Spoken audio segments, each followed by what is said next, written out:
Welcome to day number 28 of our 40 Days of Lent Bible reading plan.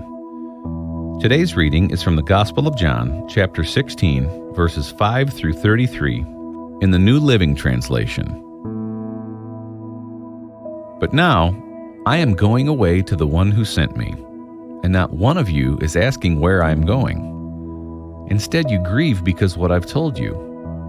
But in fact, it is best for you that I go away, because if I don't, the advocate won't come. If I do go away, then I will send him to you. And when he comes, he will convict the world of its sin, and of God's righteousness, and of the coming judgment. The world's sin is that it refuses to believe in me. Righteousness is available because I go to the Father, and you will see me no more. Judgment will come because the ruler of this world has already been judged. There is so much more I want to tell you, but you can't bear it now. When the Spirit of truth comes, he will guide you into all truth. He will not speak on his own, but will tell you what he has heard. He will tell you about the future. He will bring me glory by telling you whatever he receives from me. All that belongs to the Father is mine. This is why I said, the Spirit will tell you whatever he receives from me. In a little while, you won't see me anymore, but a little while after that, you will see me again.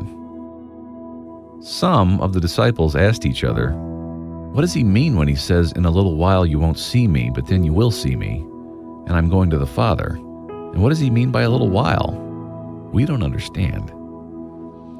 Jesus realized they wanted to ask him about it, so he said, are you asking yourselves what I meant? I said, in a little while you won't see me, but a little while after that you will see me again. I tell you the truth, you will weep and mourn over what is going to happen to me, but the world will rejoice. You will grieve, but your grief will suddenly turn to wonderful joy. It will be like a woman suffering the pains of labor.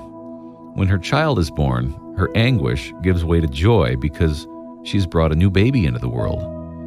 So you have sorrow now, but I will see you again. Then you will rejoice, and no one can rob you of that joy. At that time, you won't need to ask me for anything. I tell you the truth. You will ask the Father directly, and he will grant your request because you use my name. You haven't done this before. Ask using my name, and you will receive, and you will have abundant joy.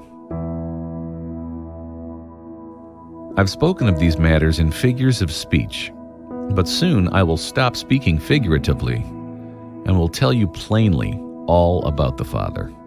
Then you will ask in my name. I'm not saying I will ask the Father on your behalf, for the Father himself loves you dearly because you love me and believe that I came from God.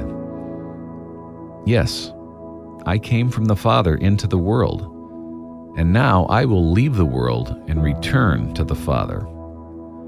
Then his disciples said, at last you are speaking plainly and not figuratively. Now we understand that you know everything, and there's no need to question you. From this, we believe that you came from God. Jesus asked, do you finally believe? But the time is coming, indeed, it's here now, when you will be scattered, each one going his own way, leaving me alone. Yet I am not alone because the Father is with me. I have told you all this so that you may have peace in me. Here on earth, you will have many trials and sorrows, but take heart, because I have overcome the world. This is the gospel of the Lord.